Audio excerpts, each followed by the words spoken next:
할렐루야. 오늘 저는 여러분과 함께 돌아온 탕자라고 하는 제목으로 말씀의 은혜를 나누고자 합니다. 오늘 본문의 말씀을 잠깐 소개하면 한 아버지에게 두 아들이 있었는데 둘째 아들이 아버지에게 나가서 아버지 저에게 상속의 지물을 주세요. 그래가지고 그 아버지의 그 상속 지물을 받아가지고 먼 나라 가까운 것도 아니고 아예 그냥 외국으로 먼 나라에 가서 거기서 아버지가 준 그 돈을 받아가지고 허랑하고 방탕하고 참이들하고 다 먹어버렸습니다. 돈이 떨어져서 이제는 집에 돌아갈 수도 없고 그래서 할 수 없이 이제 어느 집에 머슴으로 돌아갔는데 거기서 돼지를 치는 돼지집으로 들어갔습니다. 그런데 설상가상으로 어떤 그 나라에 큰 흉년이 들어가지고서 거기서 돼지를 치는데 돼지가 먹는 지엄열매를 먹는데 그 지엄열매마저도 주는 사람이 없었습니다. 그때야 비로소 아버지를 떠난 자신을 생각하면서 아버지 집에 있었을 때는 내가 얼마나 잘 먹고 잘 입고 걱정이 없는데 또 우리 집에 사는 우리 품꾼 모습들도 얼마나 풍족하게 잘 사는데 나는 여기서 줄여서 굶어 죽겠구나.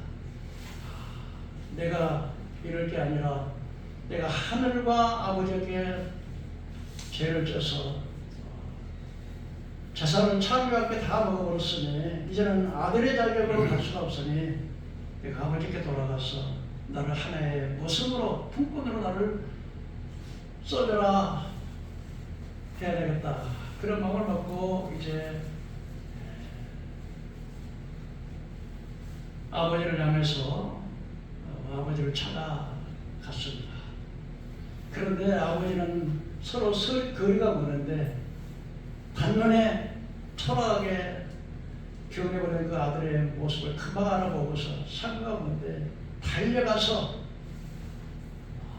측은히 여기고 달려가서 목을 안고 입을 맞추고 그때 아들이 말했습니다. 아버지, 내가 아버지 재산을 창조와 함께 먹어버렸으니 하늘과 아버지께 큰 죄를 졌습니다.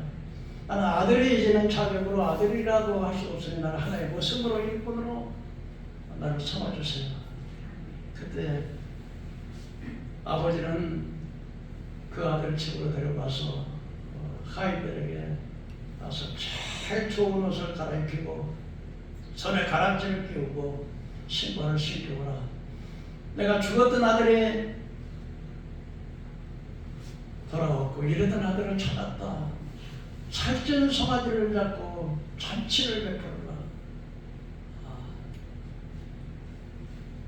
그렇게 한 것이 오늘 본문의 내용이 되겠습니다. 이 말씀을 통해서 여기서 아버지는 바로 하나님을 상징합니다. 그리고 아버지를 떠나서 탐탐했던 그 아들은 바로 하나님을 떠난 인류의 모습을 보여주고 있는 것입니다. 오늘 이 말씀을 통해서 우리가 깨달아야 할 것은 무엇일까요? 첫째로 자기의 분깃을 찾아서 아버지를 멀리 떠난 둘째 아들입니다. 우리 12절을 한번 같이 한번 읽도록 하겠습니다.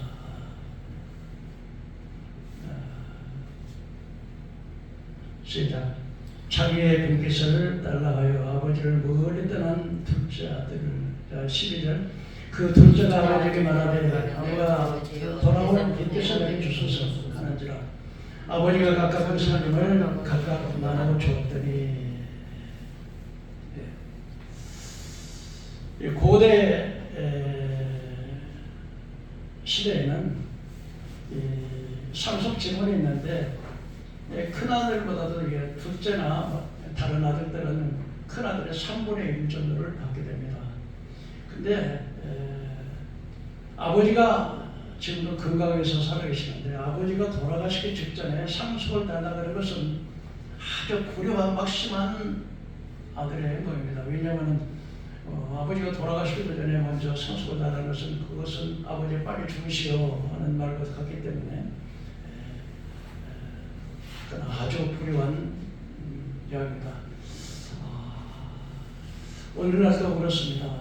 그리고 이 아들은 자기 동기서를 받아가지고서 멀리 외국으로 멀리 떠나가지고서 그 돈을 가지고서 참기더라고. 여러분, 돈이 있을 때는 친구도 많고 그냥 여자들도 많이 따라서 뭐 사장님, 나는 사장님 사랑합니다.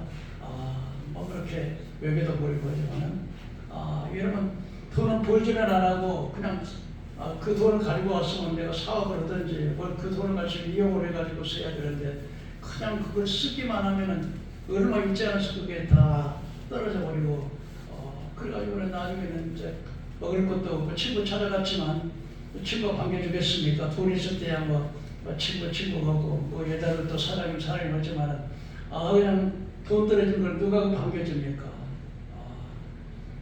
그래서 이제는 할 수 없이 천면상 아버지가 돌아갈 수도 없고 그래서 그 동네 그 나라에 한 사람이 붙어가지고 돼지치기를 했는데 그 나라 또 흉년이 들었어요.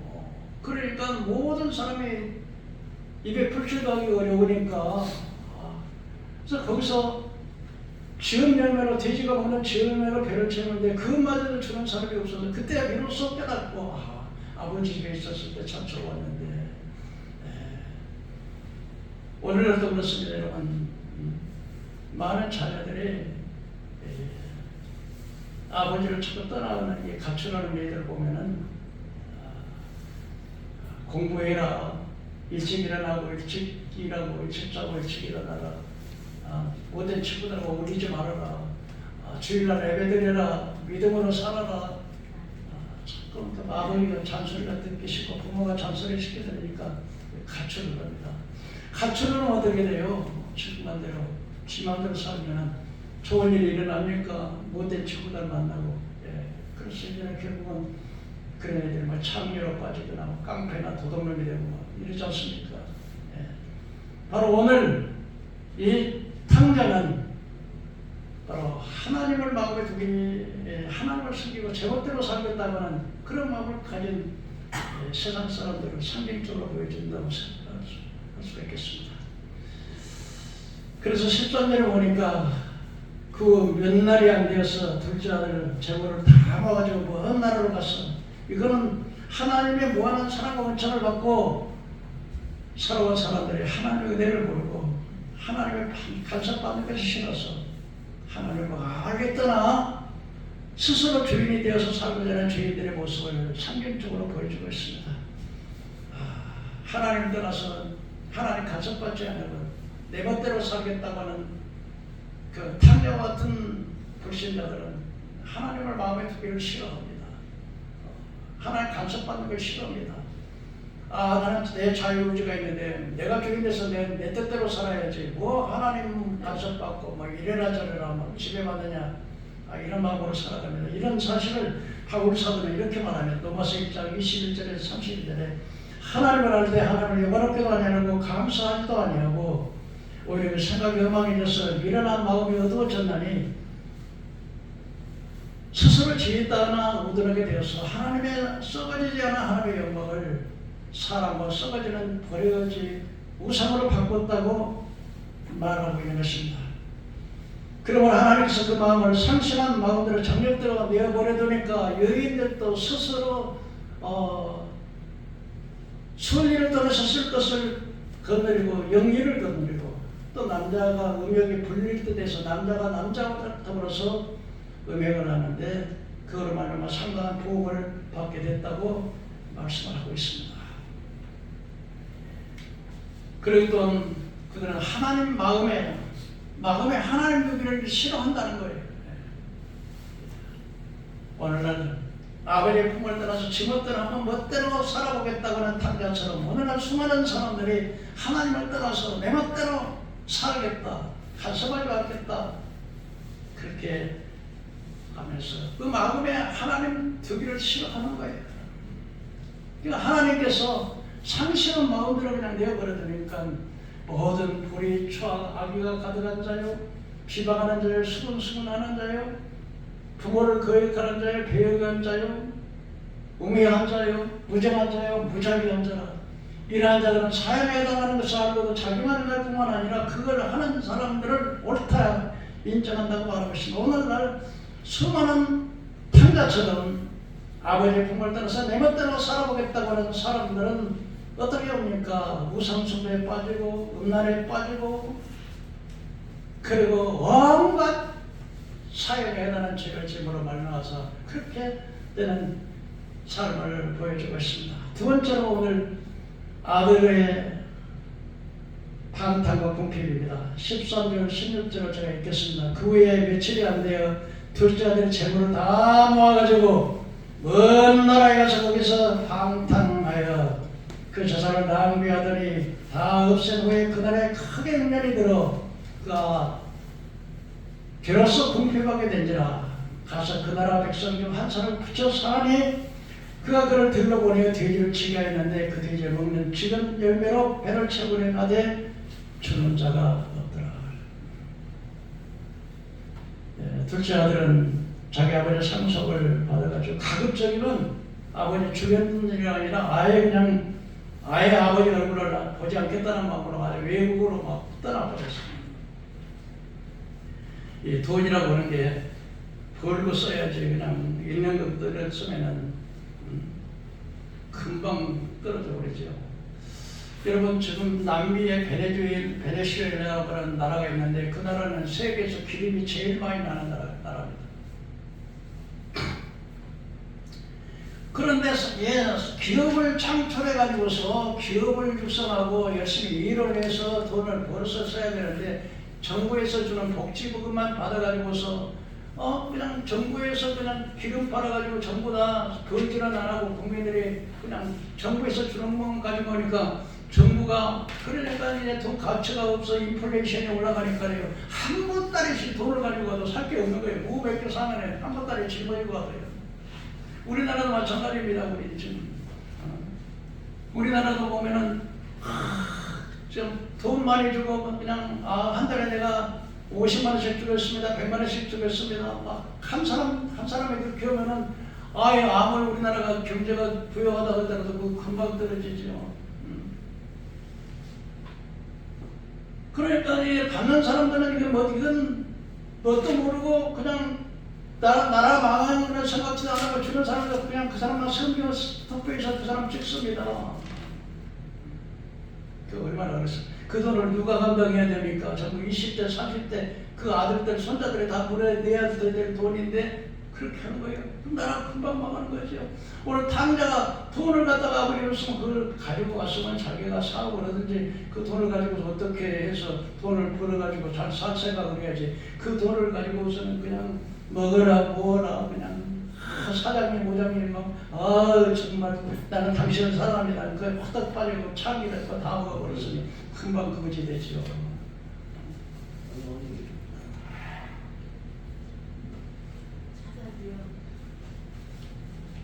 이 둘째 아들의 허랑 방탕의 모습은 하나님을 떠난 인간의 모습을 그대로 보여주는 것입니다. 여러분 하나님 안에 있을 때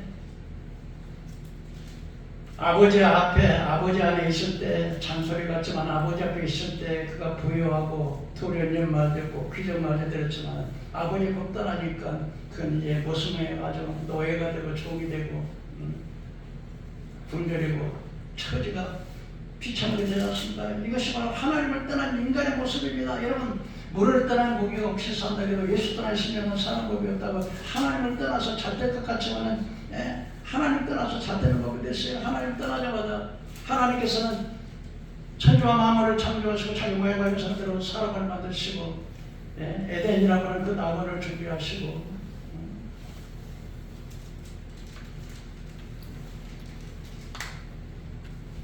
거기서 모든 과일은 다 먹여 먹을 때 이 선악을 하는 나무는 먹지 말라 먹으면 정령 죽으리라. 그런데 사탄이 뱀의 속에 가장 강한 뱀 속에 들어가서 여자 혼자 있는데 하와야 하나님께서 저 동산 모든 과일을 먹지 말라고 하더냐? 아니야.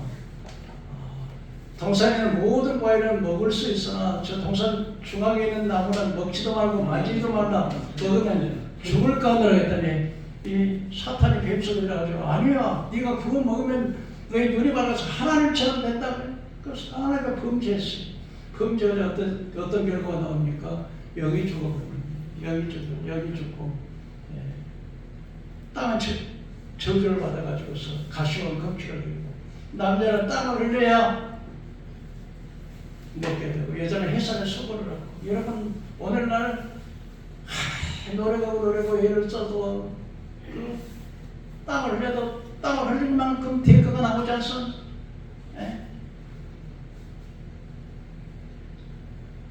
그래서 땅이 저주를 받으니까 가시와 걷기를 되니까 되는 일이 없어요. 다 육신적으로는 질병에 고통당하지 또 잘 나가던 사업이 망하지 또 철저하게 믿었던 사람들이 이렇게 또 배신하지 이런 것이 어디에서 왔습니까? 그래서 세상 사람들은 아무리 돈이 있고 명예가 있고 권세가 있어도 만족이 없어요. 막 늘 고난이 당하고 힘드니까 무당한 데 가고 무당에서 가면 그 사람은 찾을 것 같지만 일곱 귀신 들어가서 더 나중에 별이 처음에 온 것보다 더 악해지고 그러니까 너무 힘드니까 술도 먹고 마약도 해보고 도박도 해보지만은 그 내게 만족감이 없고 오히려 결국은 비치고 견디지 못해가지고 자살하게 되고 이렇게 되지 않습니까?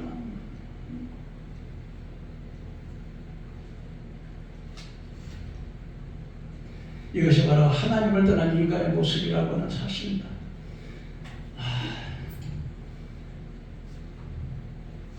로마서 5장 12절에는 한 사람으로 말미암아 죄가 세상에 들어오고 죄로 말미암아 사망이 만나니 그러므로 모든 사람의 죄를 지었으므로 사망이 모든 사람을 갖다는 문제와 또 의인은 한만이 한 사람도 없다.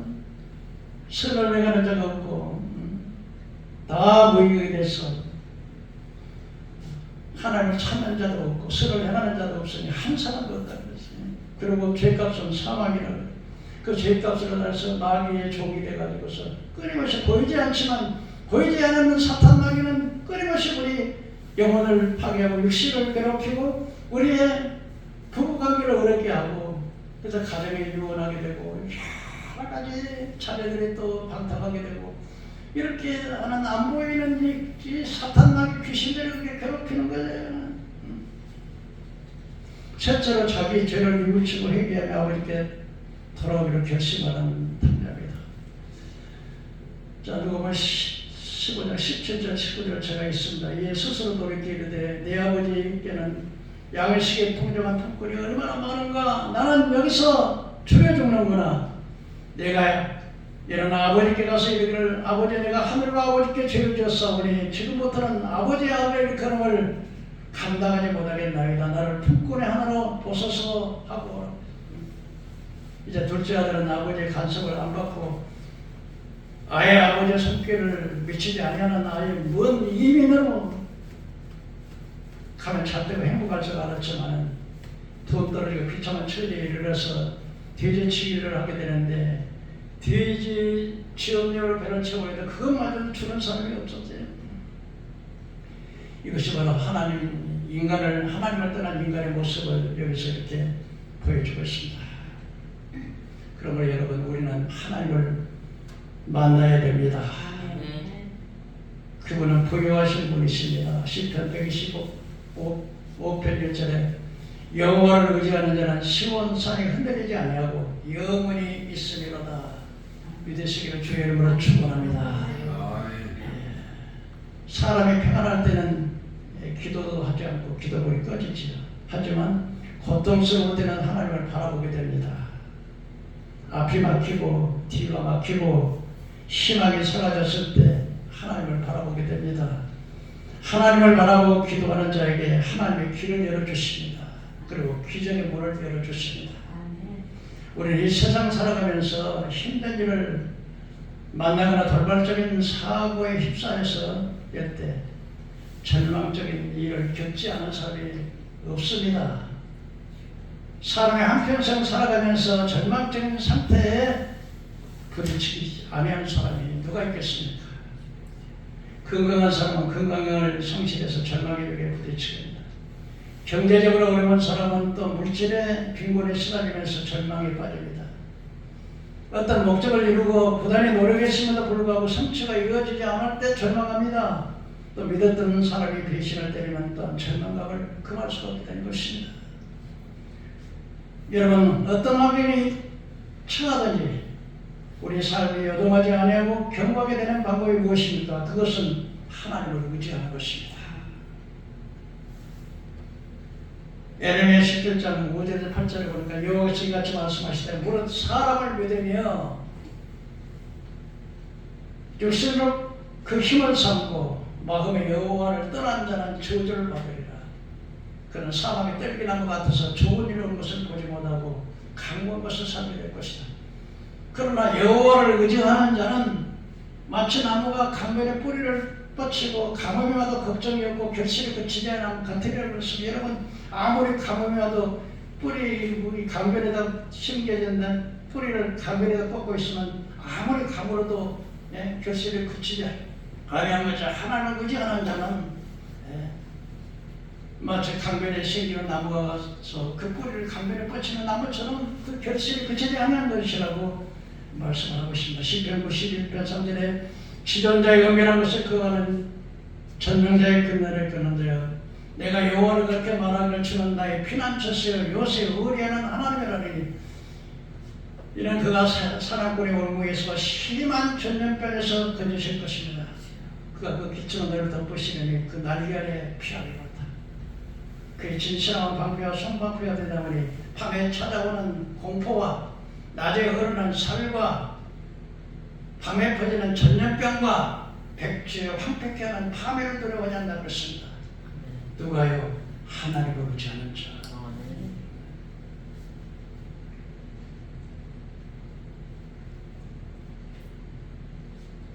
천명이 내 앞에서 만명이 내 우편에 엎드러지나 그 재앙이 내게 가까이 하는 것을 누가요? 여호와를 의지하는 자예요.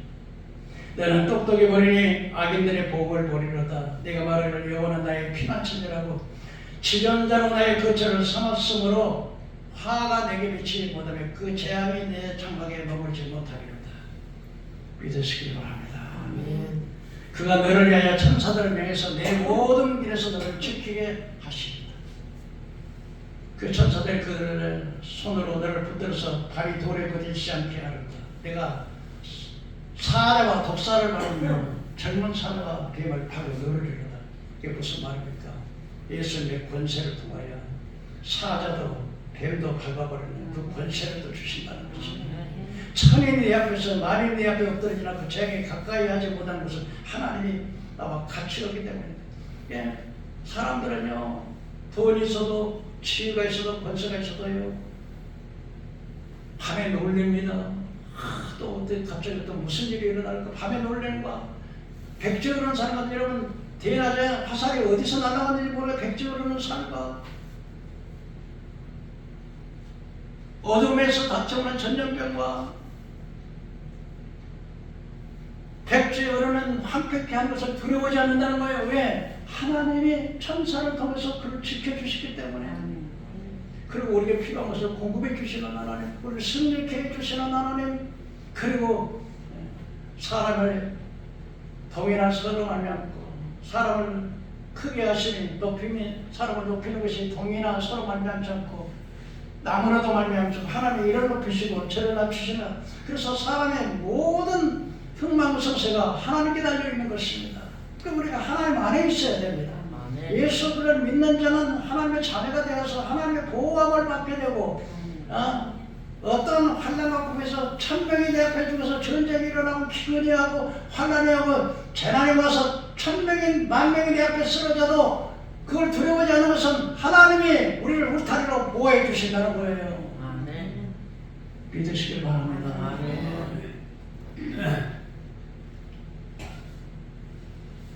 시편 34편 9절 10절에 너희 성도들아 여호와를 경외하라. 그 경외하는 자에게 부족함이 없도다. 젊은 사자가 궁핍하여 줄일지라도 여호와를 찾는 자는 모든 좁은 곳에 부족함이 없으리로다.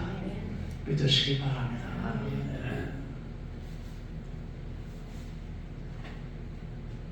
이 탕자의 둘째 아들은 철저하게 회개했습니다. 지금부터는 아버지 아들에게 그름을 감당하지 못하겠나이다. 나를 품꾼의 하나로 보소서. 여러분, 우리 하나님은 아무리 추하고 악하고 심각한 죄인이라도 회개하고 돌아오는 자는 예수님께서 인류의 죄값을 다 지불하셔서 구속하셨기 때문에 이사야 오셨는데 그가 찌르면 우리의 허물을 인하며 그가 상하면 우리의 죄악을 인하며 그가 징계를 받으면 우리가 평안을 누리고 그가 채찍에 맞음으로 나음을 우리는 다 양같아서 각기 제길로 갔거늘 우리의 죄를 그에게 담당하셨도다. 여러분, 죄값으로 다가오는 저주와 가난과 질병과 기근과 자연재해를 통해서 다가오는 모든 날은 그건 우리 주님께서 이미 그 죄값을 갚으셨기 때문에 회개하는 자에게는 그런 것들에서 죄에서 용서를 받게 된다는 거예요.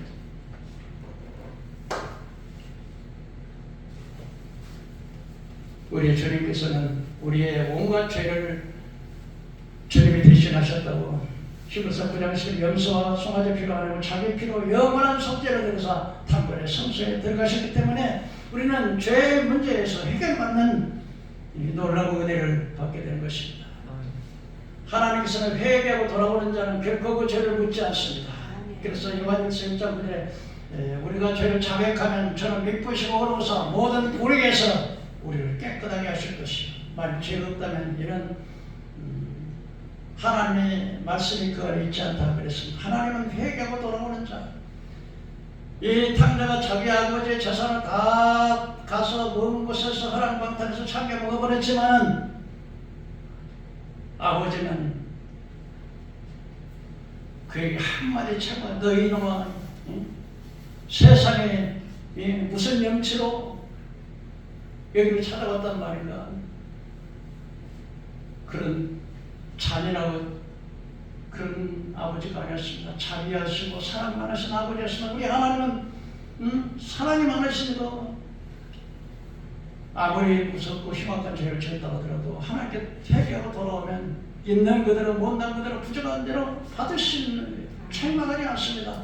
너 같은 놈 그런 가품한 아버지가 아닙니다. 나갔으면 나간 날부터 그럼 다시 들어오지 못하게 뒷문을 걸어잠그고 하인들에 내려서 만일 그놈이 돌아오면 그냥 몽둥이로 다리 몽둥이로 부딪혀 쫓아보라 그렇게 하지 않아요. 내가 왜 무슨 염치로 내가 돌아왔느냐. 하나님한테서 창기와 함께 재산 다 먹어버린 아들이 어떻게 여기를 찾아온단 말인가. 그런 말 한마디도 안 해요. 앞으로는 어떻게 할 거니까 다짐하는 말도 안 해요. 그냥 아버지가 더 오는 게 기쁜 거예요. 그래서 아버지 뭐랍니까? 죽었던 아들이 살았고 잃었던 아들을 찾았다 그러는 거예요. 여러분 생각해 보세요. 내 앞에서 자식이 죽었어. 근데 그 아들이 살아났어. 그러면 아예 죽었던 아들 살아나면 그보다 어떻게 더 기뻐하겠습니까? 잃었던 아들을 찾으면 얼마나 기뻐하겠습니까? 하나님께서 죄인이 회개하고 돌아오면은 죽었던 아들이 살아나고 잃었던 아들을 찾았다. 그러므로 살찐 송아지를 잡고 잔치를 베풀어라. 살찐 송아지. 하나님께 돌아오면요. 한 죄인이 회개하고 돌아오면 하나님께서 천국 잔치를 하는 거예요. 천사도. 우리 하나님께서는 우리 예수님께서 이런 비유를 하셨습니다. 100마리 양을 치는 사람이 있는데 한 마리 양을 잃어버린 99마리 양이 있지만 길 잃은 한 마리 양을 찾으시고 그 양을 찾으니까 주인이 기뻐가지고 그 양을 어깨에 메고 돌아와서 동네 사람을 다 불러가지고 아 우리 잔치를 나서 잃었던 우리 아들을 찾았네. 죽었던 아들이 살아왔네. 이게 바로 하나님의 사랑이라는 거예요.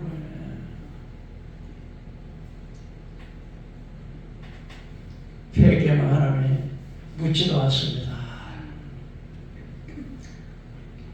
미가서 7장 18절 19절 주와 같은 신이 어디 있으리까? 주께서 죄악과 그 기업에 남은 자를 허물을 사유하시고 인내를 기뻐하심으로 진노로 오래 품지 아니하시나이다.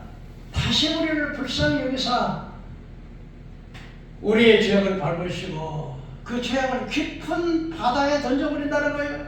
어쩌니까 여러분 그 죄악을 깊은 바다에 던져버렸네. 어떤 목사님 그랬다 그래요. 목사님 아주 이 목사님 아멘을 잘해요. 근데 이 목사님이 원고 설교를 이렇게 한게 보다가 갑자기 그 권사님이 아멘 하늘에 아멘 그냥 깜짝 놀라가지고 그냥 다 잊어버린다는 거예요. 그러니까 아주 그냥 목사님이 그 권사님 때문에 은혜가 너무 충만해가지고 그때 어느 날 그 교회에 이제 아주 지방의 유지 위원장님이나 이런 분이 오신다는 거예요. 그러니까 그날 목사님 권사님이 말해서 권사님 오늘은 그 위원장님이 오시니까 자, 좀 지하에 가서 좀 기도하고 계시라고.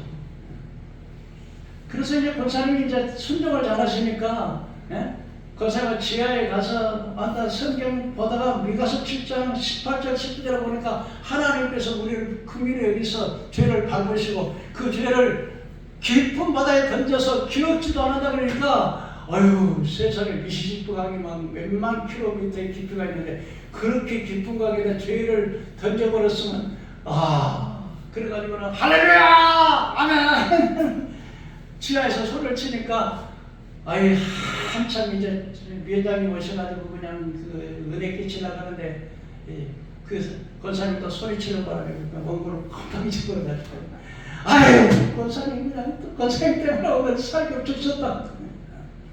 하나님은 회개하고 돌아오다는 우리 죄를 불쌍히 여기셔서 긍휼히 여기셔서 진노를 오래 참으시지 아니하시고 우리를 불쌍히 여기서 죄를 발로받고 우리의 죄를 깊은 바다에 던져 기억지도 않았다는 거예요.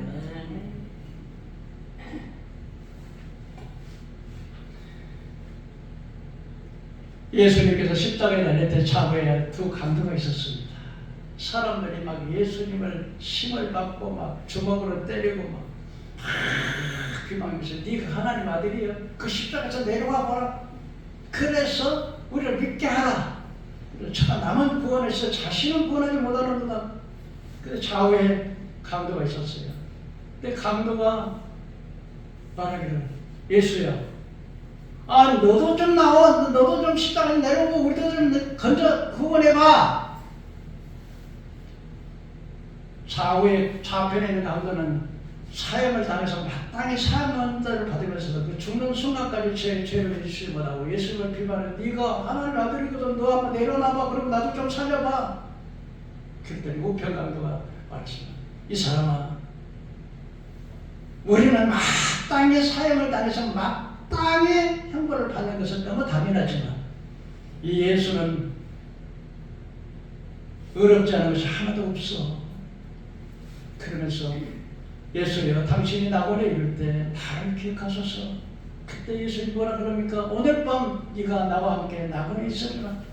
좌편의 강도는 자기가 죄인에서 사형을 받아 마땅함에도 불구하고 그 죽어가는 그 순간까지 예수를 비방하면서 조롱하면서 네가 하나님 아들이면 좀 내려와봐. 그럼 나도 좀 살려봐.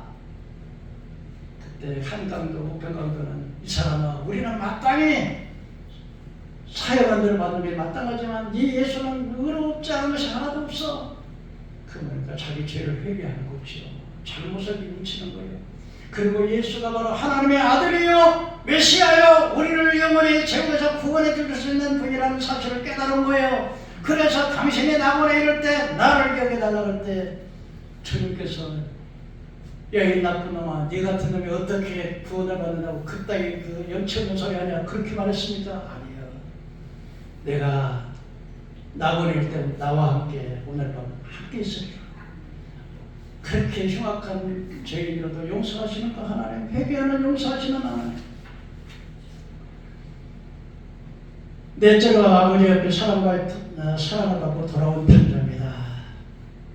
누가복음 15장 20절 24절 제가 읽어봅니다. 얘는 아버지께 돌아가니라. 아직 거리가 먼데 아버지가 그를 측은히 여겨 달려가서 목을 안고 입을 맞춰 이르되 내가 하늘과 아버지 앞에 죄를 지었사오니 이제는 아들의 자격을 낼 수 없습니다. 나는 하나의 품꾼으로 삼아주시옵소서. 그때 아버지가 뭐 했습니까? 그 아들을 데리고 가서 종들에게 제일 좋은 옷을 내다가 입혀라, 각진을 끼워라, 그리고 신발을 신겨라, 그리고 살찐 손을 잡고 잔치를 베풀고 풍악을 울려라. 이걸 아버지 사랑인 걸 믿으시기 바랍니다. 아멘. 이 아버지는 집 나가는 그날부터 대문 열어놓고 동구방에 나가가지고 동네 밖에 나가서 오늘이나 이 아들이 돌아오지 않나, 혹시 내일이나 돌아오지 않나, 매일 대문을 열어놓고 동네 밖에 길에 나가서 아들이 돌아오기를 기다렸었기 때문에 단번에 그 초라한 모습으로 돌아오는 거지가 다 돼가지고서 머리는 다 헝클어지고 옷은 추하고 더럽고, 그런데 한 번에 상당히 거리가 떨어져서 단번에 자기 아들 알아보고 달려가서 측은히 여기고 불쌍히 여기고 목을 안고 입을 맞췄는데 그 더러운, 그 추하고 더러운 그 아들에다 입을 맞추. 이거 바로 아버지의 극정한 사랑의 표현 아닙니까? 하나님은 바로 그렇다는 거예요. 한 죄인이 회개하고 돌아오면 측은히 여기고 달려가서 목을 안고 입을 맞추는 그 아버지는 바로 우리의 죄를 지었음에도 불구하고 못났음에도 불구하고 추하고 더럽고 악한 죄인일지라도 회개하고 주 앞에 돌아오는 자는 죄를 묻지 않고 돌아오는 그것을 기쁘게 생각하면서 너무 반가워가지고 죽었던 아들이 돌아오고 이러던 아들을 찾았다. 이게 바로 아버지의 마음인 것입니다. 여기서 우리는 아버지의 뜨거운 사랑을 볼 수가 있습니다.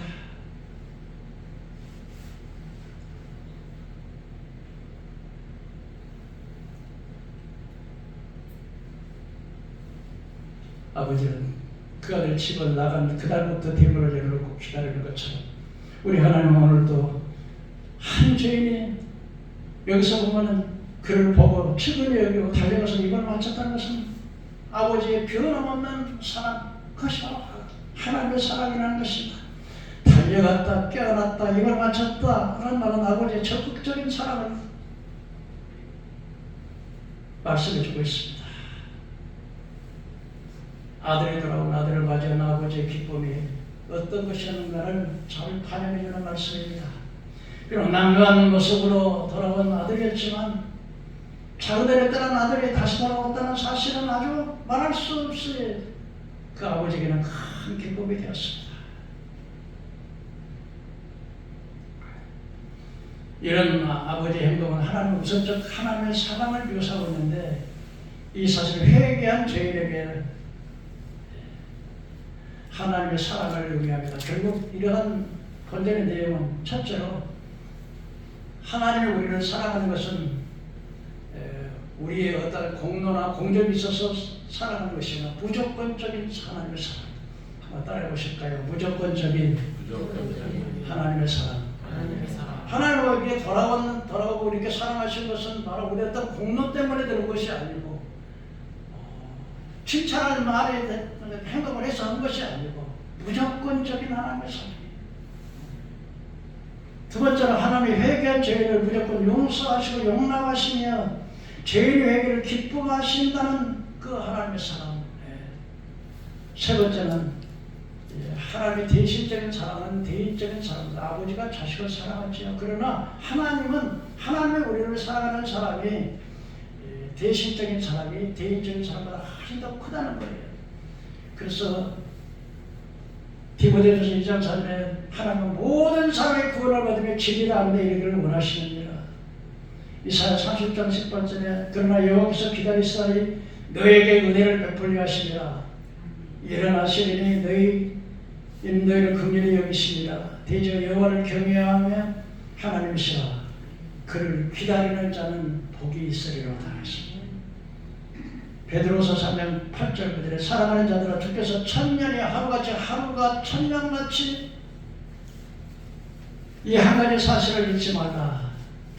어떤 사람이 말하기를 주여 더딘 것 같이 더딘다 하지만 하나님께서는 모든 사람이 구원을 받기 위해서 오래 참으시는 걸 그래서 천년을 하루를 천년처럼 돌아오기를 당의 아버지가 그 아들이 돌아오기를 그렇게 기다리는 것처럼 하나님께서는 죄인이 회개하고 돌아가는 그렇게 기다리신 하나님이라는 겁니다. 이사야 49장 10절에 여인이 어찌 그 젖 먹는 자식을 잊겠으며 태고 열매를 불쌍히 여기지 않겠느냐. 그는 혹시 잊을지라도 나는 너를 잊지 않고 손바닥에다 내 이름을 새기고 성벽으로 너를 보호하겠다는 거예요. 이건 바로 여러분, 세상에서는 때로는 엄마가 자식을 어떤 형편이 어려워서 자식을 띄워놓고 가는 경우도 있지 않습니까? 그러나 우리 주님은 육신의 부모가 태의 열매를 불쌍히 여기지 않는 엄마가 어디가 있으면 태의 열매를 불쌍히 여기지 않는 엄마가 어디 있겠냐. 그러나 그런 혹시 너를 버릴지라도 나는 너를 버리지 않고 손바닥에 너를 세워서 성벽으로 너를 보호하리라. 믿으시길 바랍니다. 이거 하나님의 얘기야.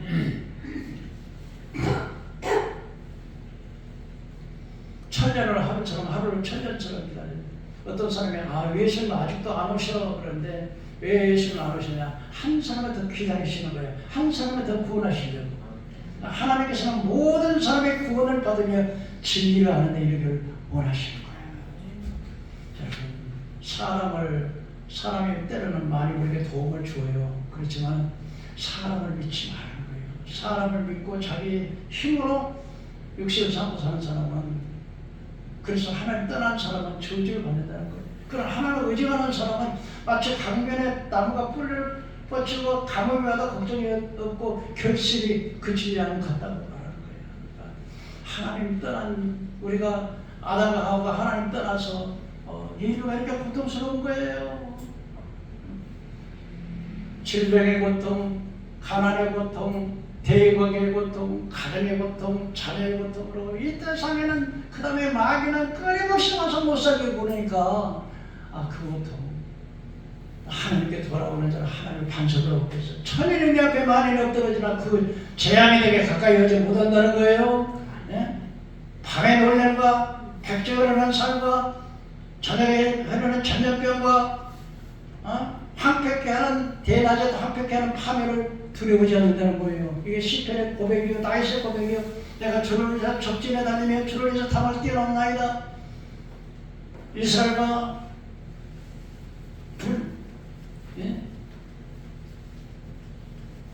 골리앗이라고 하는 그 블레셋산을 향해서 하나님을 모여가는 그것인데 다시 꼬마가 그 어려서부터 무술을 강한 키가 3m 넘는 강한 방패를 가지고 갑옷을 입고 앞에는 방패들자가 있는데 벽을 가지고 네가 나를 개로 취급하고 막대기 가지고 나왔니? 내가 오늘 널 죽여가지고 저 공중의 새와 들신 저 밥이 되겠다 했더니 다시 뭐라 그럽니까?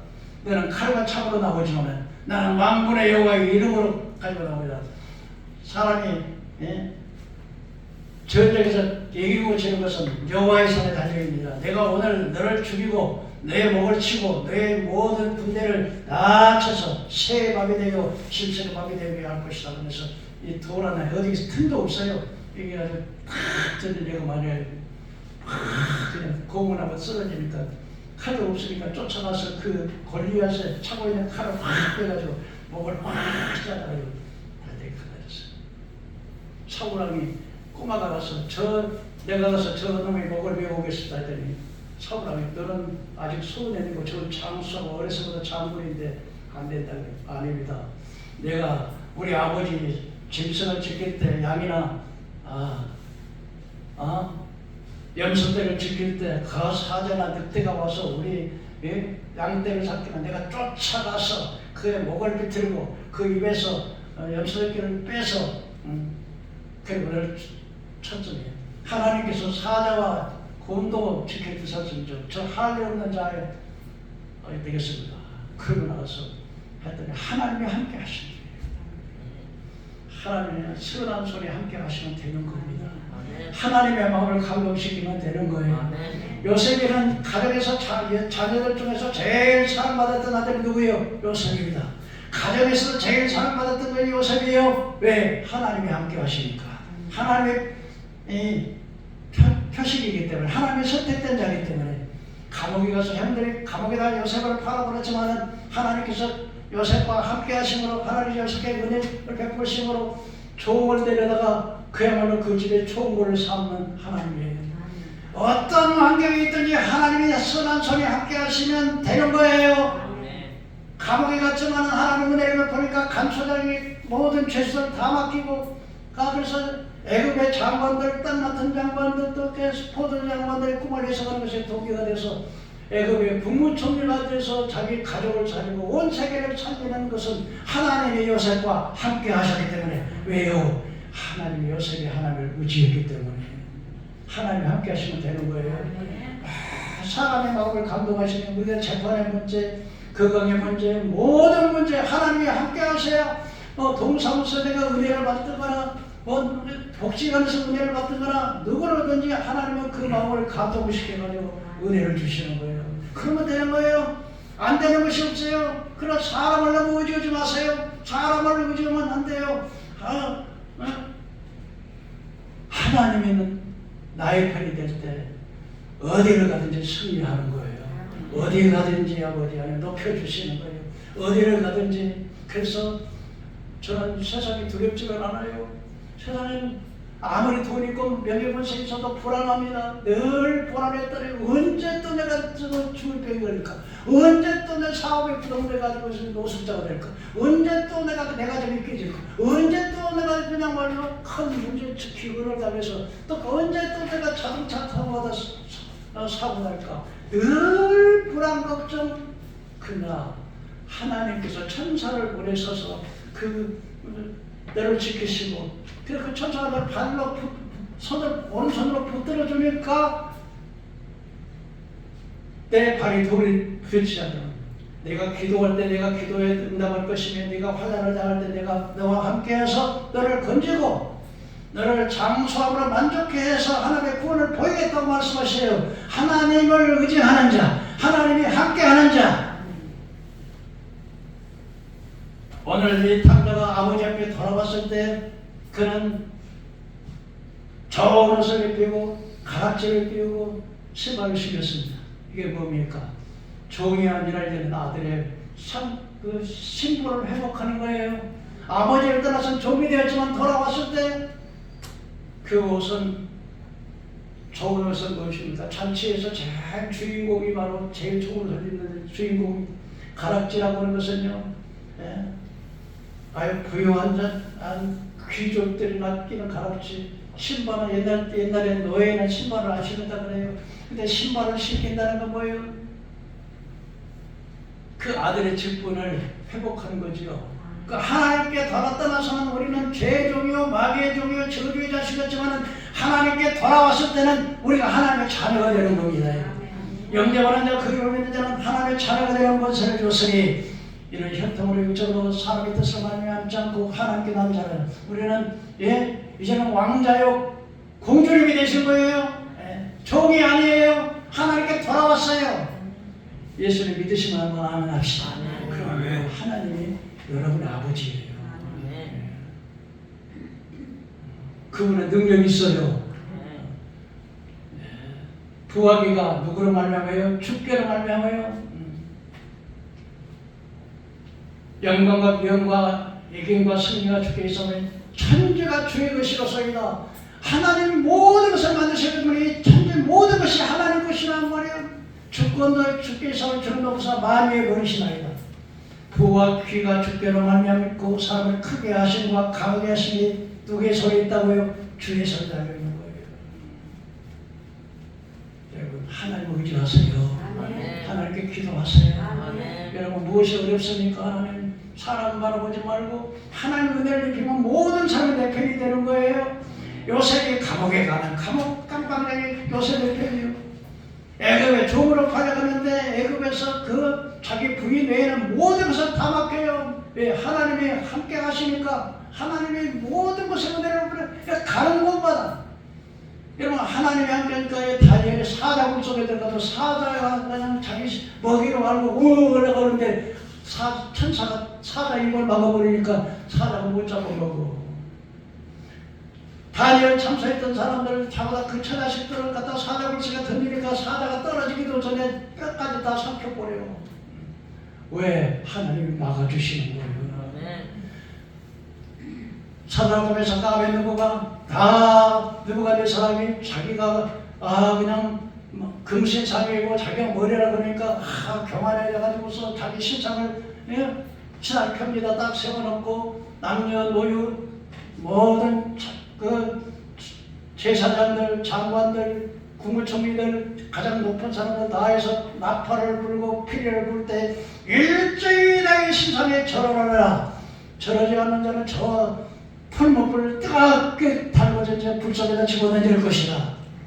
근데 드디어 만조백관이 다 모였습니다. 그 느부갓네살 신상 앞에 모였습니다.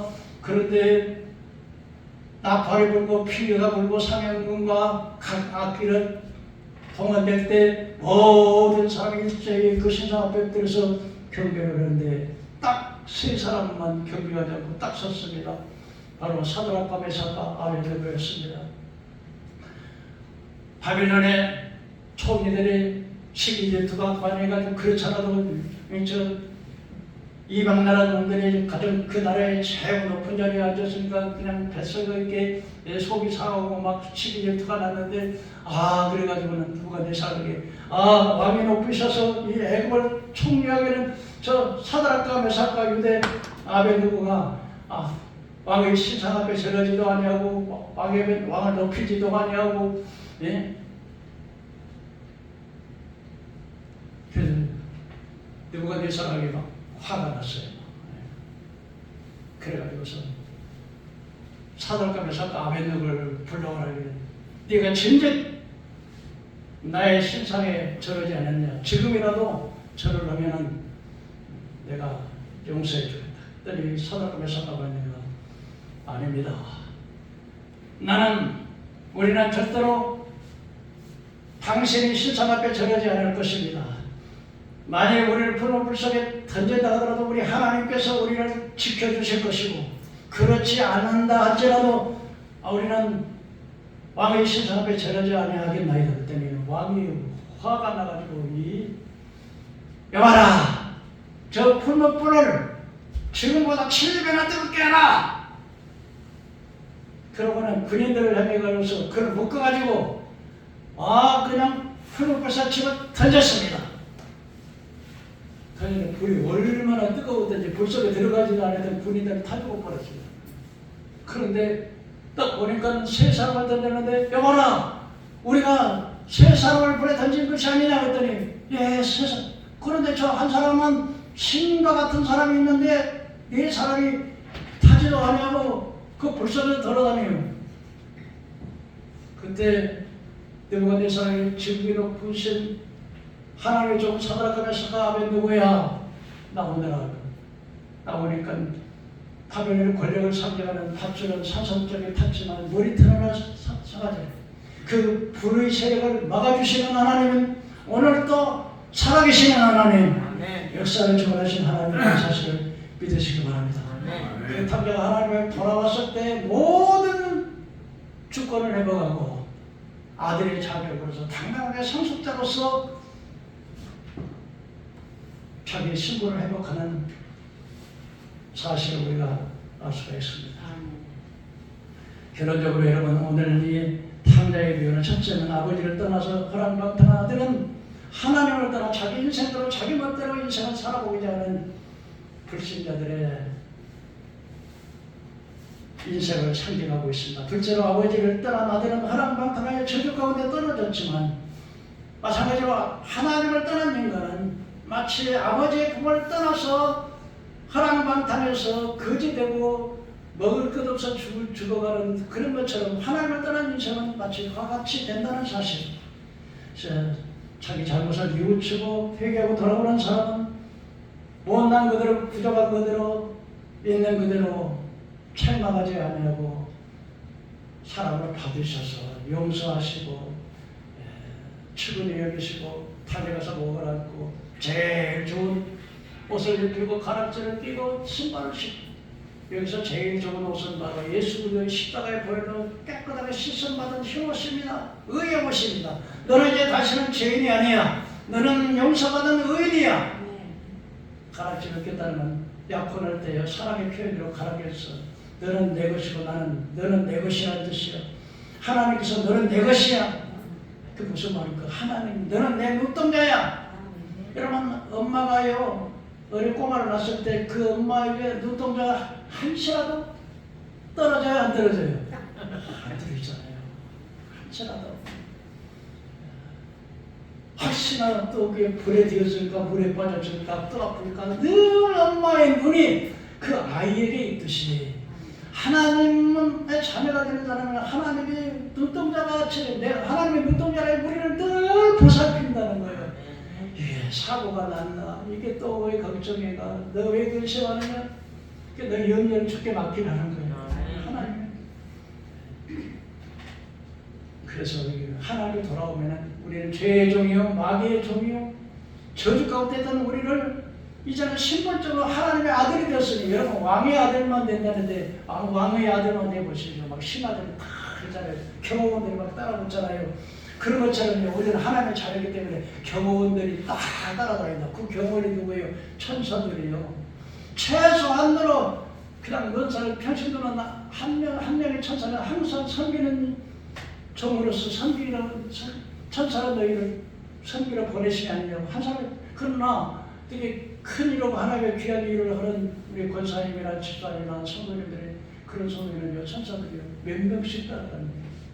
천국에 가도요 큰 집이 대우를 같은 집이 있는데요 그걸 우리가 상속으로 바꿔요. 여기 이 땅에서 하나님께 드렸던 시간, 헌신, 예배, 찬양 이 모든 것이 막 공정이 상대하고 이 세상에다 은행에다 저금을 해야 돈이 있는 것처럼 우리가 하나님 나라에다 저금을 하면 이 세상은 도둑놈이 훔쳐가고 종과 동력이 썩어서 없어지지만 하나님 앞에서 저 하나님 나라에다가 이 땅에서가 죄의 일을 내다보면 그 하늘에다 사고를 쌓이는 너희는 땅에다 보화를 쌓지 말고 하늘에다 보화를 쌓아가는 거예요.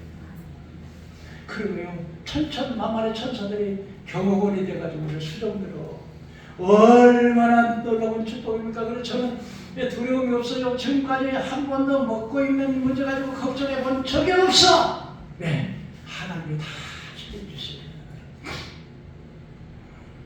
가는 곳마다 하나님 높여주시고 가는 곳마다 세상에 내가 병원에서 가실 때 참은 알지도 못하신 분이요.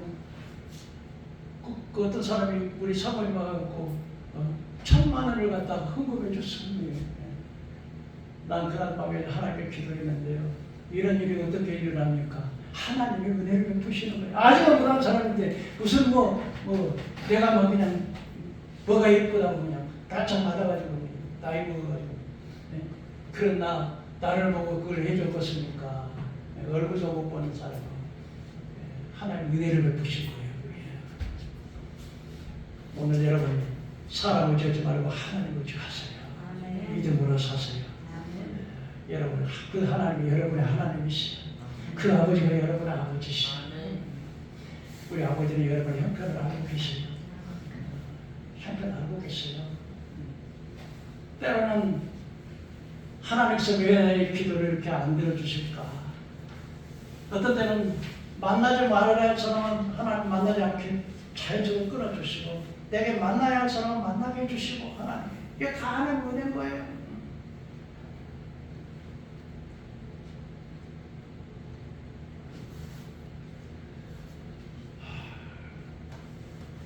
너희 염려를 다 주께 맡겨버리고 하나님의 선한 손에 너희와 함께 하시는 그 약속 믿으시고 탕자같이 죄밖에 내놓을 것이 있나 우리 부족하지만 있는 그대로 못난 그대로 부족한 그대로 용서하시고 쌓으신 그 하나님의 은혜와 사랑을 오늘 깊이 깨닫고 돌아가는 여러분 되기를 주의 이름으로 축원합니다.